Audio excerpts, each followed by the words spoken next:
샬롬 샬롬 샬롬 샬롬. 하나님 사랑합니다. 여러분 주 안에서 사랑합니다. 오늘 에스겔 26장 1절에서 21절 말씀, 내가 너를 대적하리라, 이런 제목으로 함께 은혜를 나누도록 합니다. 1절부터 26절을 조금씩 나눠서 한번 보도록 하죠. 에스겔이라는 그 이름은 하나님이 강하게 하신다라는 뜻을 가지고 있습니다.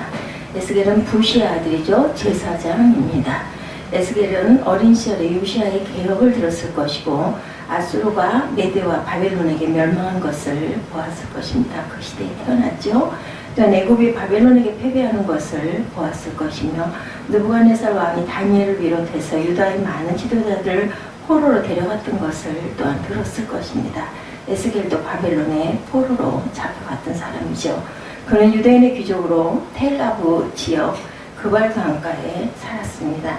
또한 그의 아내는 예루살렘이 망할 때 비슷한 시기에 죽습니다. 따라서 그의 사역 기간은 대략 23년 정도로 추정이 됩니다. 또한 그는 바벨론 포로들에게 비극적인 사건을 예언하고 그들의 도덕성을 회복시키려는 사역을 했고 많은 사람들의 존경도 받았습니다. 유다 백성들은 포로된 상황에서 과연 우리가 회복할 수 있을 것인가, 그것이 항상 숙제거리였겠죠. 하나님 과연 우리와 함께 하시는가 하는 고민 속에 살았고, 에스겔은 메시지를 통해 이면을 부각시켜 우리에게 전해주고 있습니다. 하나님은 이스라엘 사람 하나님의 심판으로 포로가 되지만 결국에는 회복된다는 것을 선포하고 있죠. 에스겔서의 구성은 두 부분 혹은 세 부분으로 나눌 수가 있는데, 두 부분으로 나누면 1장에서 32장 심판에 대한 것, 33장에서 48장은 구원에 대한 것으로 이 두 개로 나눌 수가 있고, 세 부분으로 나누면 1장에서 24장이죠. 지금 26장이니까 벌써 일단락이 끝났습니다. 유다와 예루살렘에 대한 심판, 25장에서 32장까지는 이방 나라들에 있는 심판입니다. 그리고 33장에서 48장은 유다와 예루살렘에 대한 축복이 나타나 있죠. 오늘 본문은 심판에 대한 부분으로 이방 나라들에 대한 하나님의 심판에 대해서 기록되어 있죠. 두로는 히브리어로 초루라는 이름인데 반석이라는 뜻에서 유래가 되었습니다. 해안 1.5마일 안에 드러난 바위 위에 위치했기 때문에 지어진 이름이기도 합니다. 두로는 베니게의 핵심적인 도시로 해안과 앞바다에 지어진 도시이죠. 25장에서 이스라엘 동쪽과 서쪽에 있는 네 나라 암몬, 모압, 에돔, 블레셋의 나라들의 멸망을 선포하셨는데, 26장에서는 이스라엘 북쪽에 있는 두로 나라에 대한 멸망을 선포하셨죠. 그런데 이 두로에 대한 멸망의 말씀이 28장까지 기록이 됩니다. 두로에 대한 멸망의 예언은 이사야 선지자도 선포를 했는데, 두로처럼 또 아주 강하게 멸망을 선포한 나라가 또한 바로 애굽입니다. 애굽 또한 이사야도 예언하였지만 에스겔 선지자도 두로처럼 애굽에 대해서 29장에서 39장까지 무려 4장에 걸쳐서 멸망을 선포하고 있죠. 이처럼 두 나라에 대해 유독 강하게 심판을 선포한 것은 두로와 애굽은 대표적인 세상을 상징하는 세력들이기도 하다. 두로나 애굽에 대해서 나타날 때는 세상에 대한 비유구나 이렇게 생각을 하면 됩니다. 하나님은 반드시 하나님을 대적하는 세상을 심판하신다는 사실을 우리가 명심해야 되고, 세상보다 하늘나라를 더 사모하고 예수를 사랑하는 귀하고 복된 저와 여러분 되시기를 주님의 이름으로 축복합니다. 첫 번째, 두로의 죄에 대해서 26장 1절에서 6절에 나타나 있는데, 3절에 보면 그러므로 나 주 야훼가 말하노라, 두로야 내가 너를 대적하여 바다가 그 파도를 흉년케 함같이 열국으로 와서 너를 치게 하리니, 이렇게 말씀합니다. 내가 너를 대적하리라. 여기서 대적한다는 것은 상대를 적과 맞서 싸우는 의미죠. 그러므로 하나님이 대적하시겠다는 것은 곧 상대방이 하나님과 싸운다라는 그런 뜻을 갖고 있습니다. 하나님과 맞서 싸워 이길 수 있는 자는 세상에 아무도 없습니다.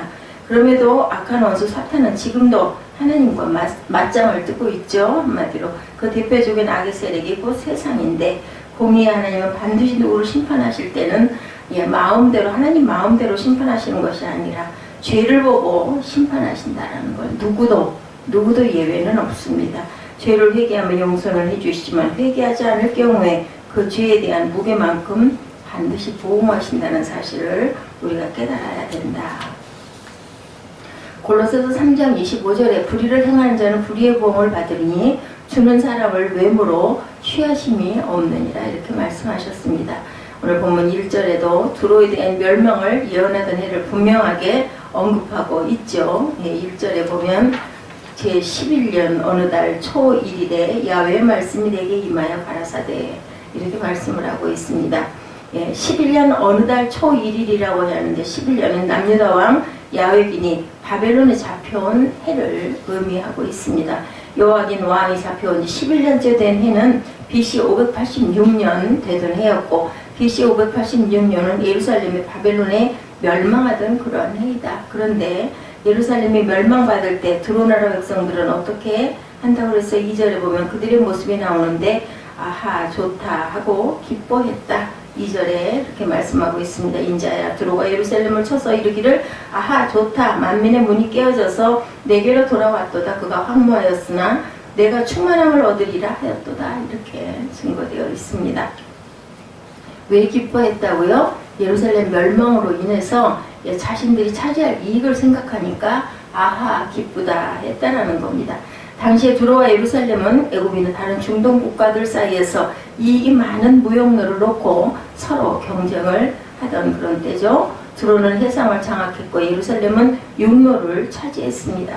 당시에 남북도로 즉 남쪽으로 애굽과 북쪽으로 메소포타미아 지역을 연결하는 국제도로가 예루살렘을 관통하고 있었기 때문에 예루살렘은 중근동의 상업과 교통의 중심지가 되어 있었습니다. 그래서 사람들은 예루살렘을 가리켜서 만민의 문이다 이렇게 불렀죠. 이와 같은 상황 속에서 예루살렘이 바벨론의 침공을 멸망당하자 두로 사람들은 이웃의 재난에 동정심을 나타내지 않고 오히려 크게 기뻐합니다. 두로 사람들은 예루살렘의 몰락으로 인한 자신들의 이익을 생각한 것이겠죠. 그래서 그들은 2절에 아하 좋다 만민의 문을 깨어져서 내게로 돌아왔다가 그가 황무하였으니 내가 충만함을 얻으리라. 너무 기쁜 거예요. 그죠? 그들이 깨어졌기 때문에 이런 두로의 악한 죄악에 대해서 하나님은 내가 너를 대적하리라 이렇게 말씀하셨는데 어떤 결과가 주어졌을까? 3절에서 6절까지 5가지로 나타나 있습니다. 첫째는 여러 나라의 군대가 파도처럼 몰려와 두로를 공격할 것이다. 파도처럼 몰려와서 두로를 공격할 것이다. 그것도 한 나라가 아니라 여러 나라의 군대다. 연합군이죠. 두로는 예루살렘 멸망 후 바벨론의 연합 세력에 의해서 파도처럼 밀려드는 공격 앞에 멸망을 하게 됩니다. 둘째는 성벽이 무너지고 망대들이 허물어질 것이다. 4절이죠. 세 번째는 맨바위가 되어 어부들이 그물을 치는 곳이 될 것이다. 이렇게 말씀하셨습니다. 두로는 바위라는 의미죠. 두로는 바위로 이루어진 섬하고 해변가 본토에 자리를 잡고 있었는데 하나님은 심판으로 두로의 모든 성벽이 무너지고 또한 시설이 파괴됨으로 맨바위처럼 될 것이다. 이곳은 더 이상 지중해 무역의 중심 도시가 아니라 어부들이 그물을 말리는 장소로 사용될 것이다 라는 것입니다. 4절에 나도 티끌의 그 위에서 라는 말씀을 보면 두로에 대한 심판에 하나님이 직접적으로 개입하시겠다는 의미를 말씀하고 있죠. 오늘날 두로의 예터에서 사람들과 건물들의 모습을 찾아볼 수가 없고 몇 사람의 어부가 한가롭게 앉아 그물을 말리는 것을 목격하게 되는데 하나님의 말씀이 그대로 이루어진 것을 우리가 봅니다. 넷째는 이방의 노략거리가 될 것이다. 5절이죠.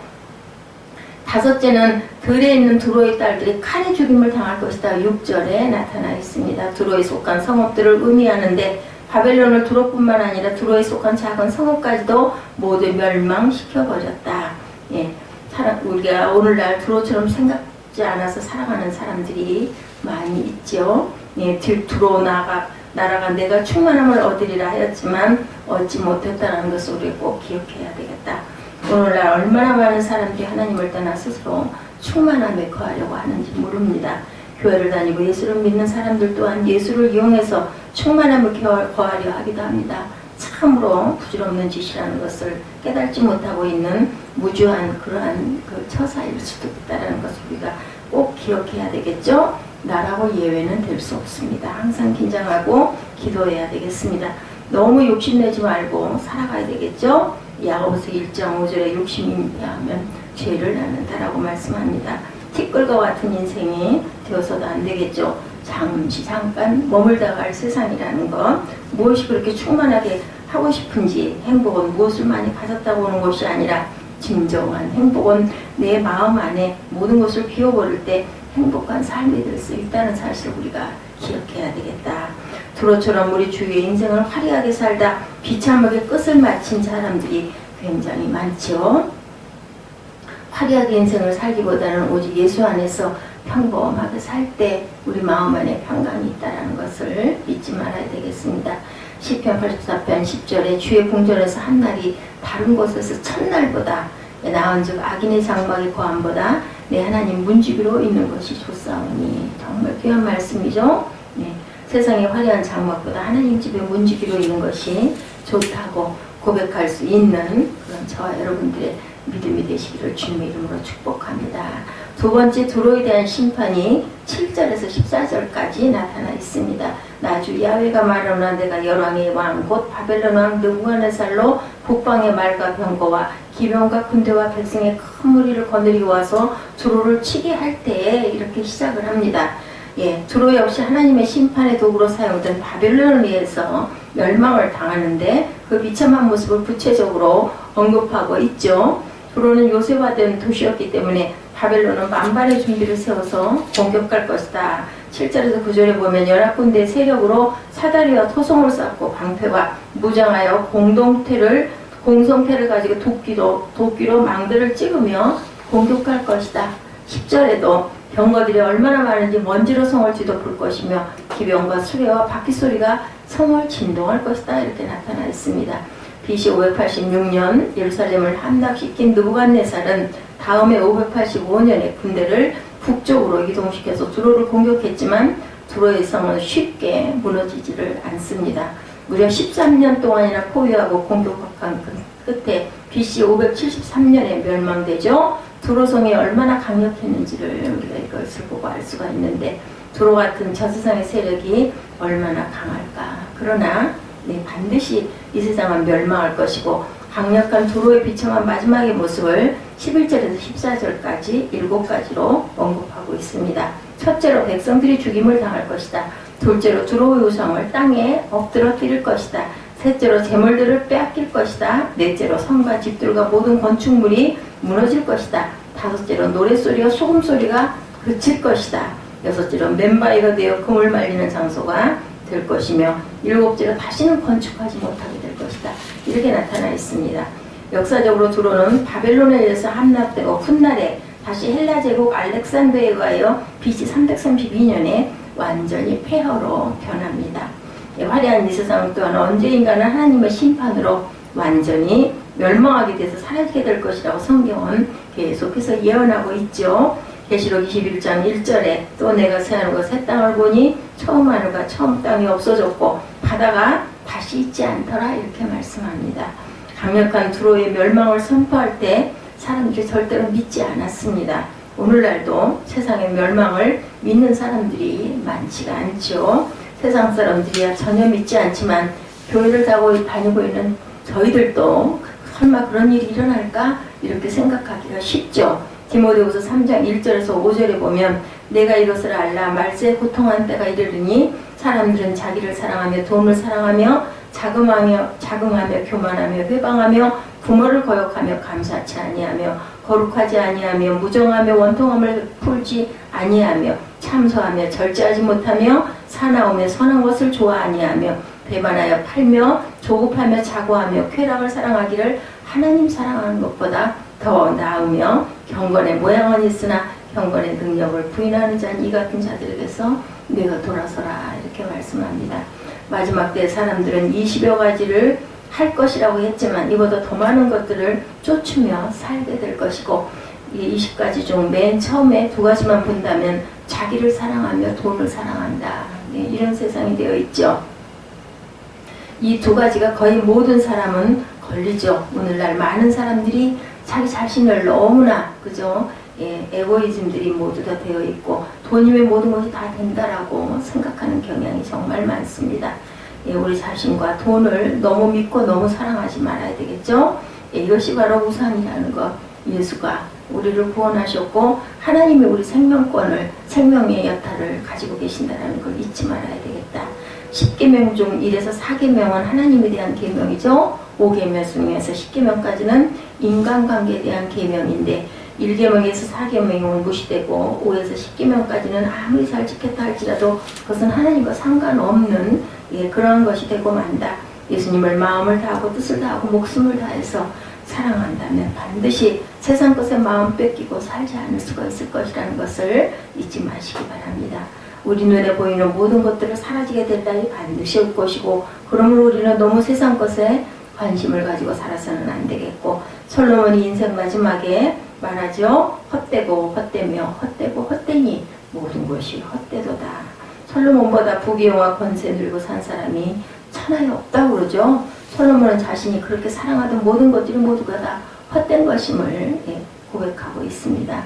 인생 끝에야 깨달은 무지한 그런 실수를 범하지 말고 후회해도 소용이 없죠. 그때는 잠언 16장 31절에 백발은 여호와의 면류관이라 공의로운 길에서 얻으리라 말씀합니다. 하얀 머리가 면류관을 얻는 것을 말하는 것이 아니고 나이가 먹어서 이렇게 살아서는 안 되겠구나 하는 생각이 우리가 자주 들 때가 있는데 날마다 나를 돌아보고 내가 진실로 예수를 가장 먼저 사랑하며 살아가고 있는지 살펴보면서 지혜로운 삶을 하늘의 지혜를 구하고 사는 저와 여러분이 되셔야 되겠습니다. 세 번째로 내가 너를 폄하고 하리라 에스겔 26장 15절에서 21절까지 말씀하고 있습니다. 주 야훼께서 두로를 대하여 말씀하시되 너희 엎드러지는 소리에 모든 섬에 진동하지 아니하겠느냐 이렇게 시작을 합니다. 두로 역시 바벨론이 멸망시킨 것이 아니라 하나님의 주권 속에서 멸망을 받았죠. 본문 말씀 속에 하나님을 의미하는 내가라는 말씀이 19절, 20절, 21절에 3번 언급되고 있습니다. 심판의 주체자는 오직 하나님 한 분뿐이라는 사실을 우리가 명심해야 되겠다. 15절에서 18절까지 보면 두로의 멸망에 대해서 이웃 나라들이 반응하고 있습니다.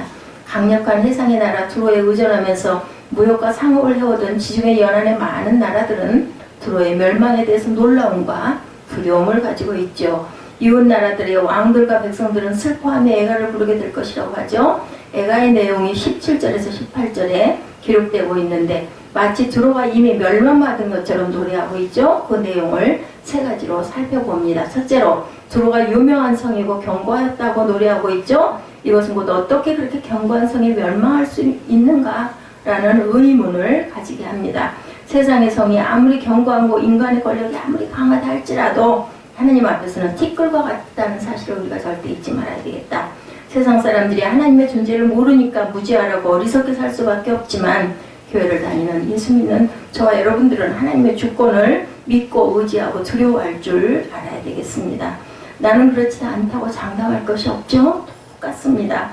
진실로 내가 피부적으로 하나님의 존재를 의식하고 살고 있는가 하는 것을 항상 생각할 줄 알아야 되겠고 바닷물은 염분 3% 때문에 썩지 않는다고 그러죠. 이 땅의 교회가 5만 교회 더 넘었을 것입니다만 지금은 주의 종이 10만 종이라고 이렇게 얘기합니다. 기독교인들이 800만에서 1000만 명으로 보는데 세상은 더욱더 타락해가고 있다는 것. 이 속에서 우리가 과연 잘 하나님을 믿고 의지하고 갈지 세상 속에서 빛의 사명을 감당하고 갈지를 항상 기도하고 깨어있고 긴장해야 되겠죠. 예수님이 나는 세상의 빛이니라고 하셨는데 우리에게는 세상의 빛이 되고 소금이 되라고 말씀을 하셨습니다. 그럼에도 빛과 소금이 되지 못한다는 것은 그만큼 빛 대신 예수 안에 들어가 있지 않아서 우리가 돌아갈 때 예수가 내 안에 있지 않아서라고 하죠. 교회가 5만 개라고 하였는데 어땠어요? 지금 치킨집이 3만 개가 된다고 합니다. 피자집이 2만 개라고 해요. 교회가 얼마나 많은가 보면은 그죠? 굉장히 많죠. 하나님의 존재를 분명히 깨닫고 살아갈 때 우리가 세상을 변화시킬 수 있을 것이다. 둘째는 해변의 모든 거민을 두렵게 했는데 어떻게 그렇게 멸망했는가 이렇게 노래하고 있습니다. 이 말에도 곧 그렇게 강력한 세력을 가지고 다른 나라를 두렵게 하던 데가 어떻게 그렇게 멸망할 수가 있겠느냐라고 물음표를 달죠. 바벨론이 두로성을 무너뜨리는데 13년이 걸렸다고 그랬어요. 그러나 하나님 앞에 두로성은 티끌과 같다라는 것입니다. 훗날에 바벨론 성도 무너지는데 두로성은 바벨론 성에 비하면 온막에 불과한 성이었죠. 바벨론 성은 한 변의 길이가 22.4km, 성 전체 둘레는 90km, 220리라고 합니다. 성벽의 두께는 30m, 성벽의 높이는 120m나 된다고 그러죠. 이러한 철성벽도 무너뜨리는 하나님이 스스로 강하다고 여기는 조그만 두로성을 초토화시키는 건 뭐 식은 죽 먹기였겠죠. 이스라엘 백성들이 가나안으로 들어가는데 맨 처음 나타난 철벽성이 여리고성이었어요. 그죠? 근데 그 성도 손 하나 쓰지 않고 하나님 말씀을 순종하고 소리쳐 외쳤을 때 무너지죠. 셋째, 도로가 무너지는 그날에 모든 자들이 놀랄 것이다. 오늘 본문에 나타나 있습니다. 도로 같은 이 세상이 무너지는 날 모든 자들이 하나님의 권능 앞에 두려워 떨게 될 것이다. 그러나 그들이 두려워 떨었지만 하나님의 존재를 의식하고 회개하고 나왔는가?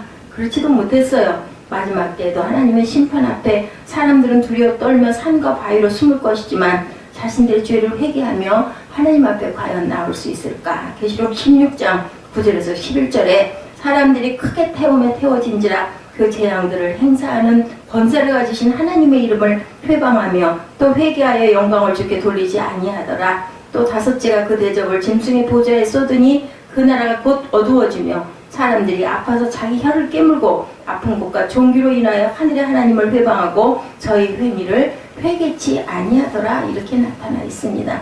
왜 이렇게 인간들이 무지하고 어리석고 약해지나? 하나님의 마지막 심판이 쏟아질 때는 이미 회개의 영을 거둬간 후이기 때문에 회개마저도 하지 않는다라는 거죠. 회개하고 해도 회개할 수 없는 시대가 올 것이다. 19절부터 다시 언급되는 두로의 심판을 보면 내가 라는 말을 우리가 한번 봅니다. 나주 야훼가 말하노라. 내가 너로 거민이 없는 성과 같이 황무한 성이 되게 하고 깊은 바다로 내 위에 오르게 하며 큰 물로 너를 덮게 할 때에 하나님이 두로성에 사람이 살 수 없는 곳으로 만들고 땅도 바다로 덮어버리시겠다고 말씀하죠. 노아 홍수 때처럼, 그렇죠. 두로는 바닷물로 심판할 것이라는 겁니다. 오늘날로 말한다면 큰 해일이 일어서 엎어버릴 것이다, 덮어버릴 것이다 라는 말씀입니다. 2011년 3월에 일본 후쿠시마 도시가 해일로 초토화되어서 지금도 황무지로 변해 있다고 합니다. 오늘 본문 20절에도 내가 너로 구덩이에 내려가는 자와 함께 내려가 옛적 사람에게로 나아가게 하고 너로 그 구덩이에 내려간 자와 함께 땅 깊은 곳에서부터 황적한 곳에 거하게 할지라 내가 다시는 사람이 거하는 곳이 되지 못하리니 산자의 땅에서 영광을 얻지 못하리라 이렇게 말씀합니다. 본문에 구덩이라는 말이 두 번 언급되는데 이것은 무덤과 같은 의미를 가진 말로 죽은 자들이 거하는 곳 수월이라는 뜻을 갖고 있다라는 것. 예수 제대로 믿어야 된다는 거죠. 언제 마지막 때가 올지 우리는 모른다. 로마서 10장 10절이죠. 사람이 마음으로 믿어 의에 이르고 입으로 시인하여 구원에 이르니라. 예수를 입으로 시인하고 믿으면 구원받는다는 말씀입니다. 성경은 총론만 기록해 놓은 것이 아니라 강론도 기록해 냈죠. 강론은 마태복음 24장 13절 내일부터 저희들 사순절이 시작됩니다. 제 수요일이 시작이 되죠. 마태복음 24장 13절에 그러나 끝까지 견디는 자는 구원을 얻으리라. 빌립보서 2장 12절에 두렵고 떨림으로 너희 구원을 이루라. 야고보서 2장 14절에 내 형제들아 만일 사람이 믿음이 있노라 하고 행함이 없으면 무슨 이익이 있으려 그 믿음이 능히 자기를 구원하겠느냐. 야고보서 2장 17절에 이와 같이 행함이 없는 믿음은 자체가 죽은 것이더라. 마태복음 7장 21, 2절에 나더러 주여 주여 하는 자만 천국에 들어갈 것이 아니요 다만 하늘에 계신 내 아버지 뜻대로 행하는 자라야 들어간다 라고 말씀하죠. 오늘 보면 21절에 내가 너를 패망케 하여 다시 잊지 못하게 하려니 사람이 비록 너를 찾으나 다시는 영원히 만나지 못하리라. 주의 야훼의 말씀합니다. 하나님은 두로를 역사 속에서 완전히 사라진 민족으로 만들어 버리시겠다고 그러죠. 우리가 25장에서도 살펴봤지만 암몬, 모압, 에돔, 블레셋 나라도 완전히 역사 속에서 사라진 나라와 민족이 되게 했다. 하나님께 기억되지 못한 나라와 백성은 지옥으로 들어가는 자들이죠. 계시록 3장 5절에 이기는 자는 이와 같이 흰옷을 입을 것이요 내가 그 이름을 생명책에서 반드시 그리지 아니하고 그 이름을 내 아버지 앞과 그 천사들 앞에서 시인하니라. 역으로 이 말씀을 본다면 이기지 못하면 생명책에서 내 이름이 흐려져 버릴 수밖에 없다. 에스겔 18장 24절에 만일 의인이 돌이켜 그 위에서 떠나서 범죄하고 악인이 행하는 모든 가증한 일들로 행하면 살겠느냐. 그 행한 의로운 일은 하나도 기억됨이 되지 아니하리라고 말씀합니다. 하나님이 나를 대적하신다는 것은 곧 내가 하나님과 맞서서 싸운다라는 의미가 됩니다. 하나님 말씀에 불순종하는 것은 하나님과 대적하는 모습이라는 그런 말씀이죠. 신명기 30장 11절에 내가 오늘날 내가 명한 이 명령은 내게 어려운 것도 아니요 먼 것도 아니라 율법적으로 지키려면 힘이 들죠. 그러므로 하나님의 사랑과 은혜 안에서 말씀에 순종할 때 성령께서 우리에게 능력을 주십니다. 빌립보서 4장 13절에 내게 능력 주시는 자 안에서 내가 모든 것을 할 수 있느니라. 예, 그 사랑의 하나님이 나를 위해 독생자 예수를 십자가에서 돌아가시기까지 하면서 내 죄를 대속해 주셨다는 것, 이 놀라운 사실이 천국 갈 때까지, 예, 그날까지 함께하는 귀하고 복된 그런 저와 여러분 되시기를 주님의 이름으로 축복합니다.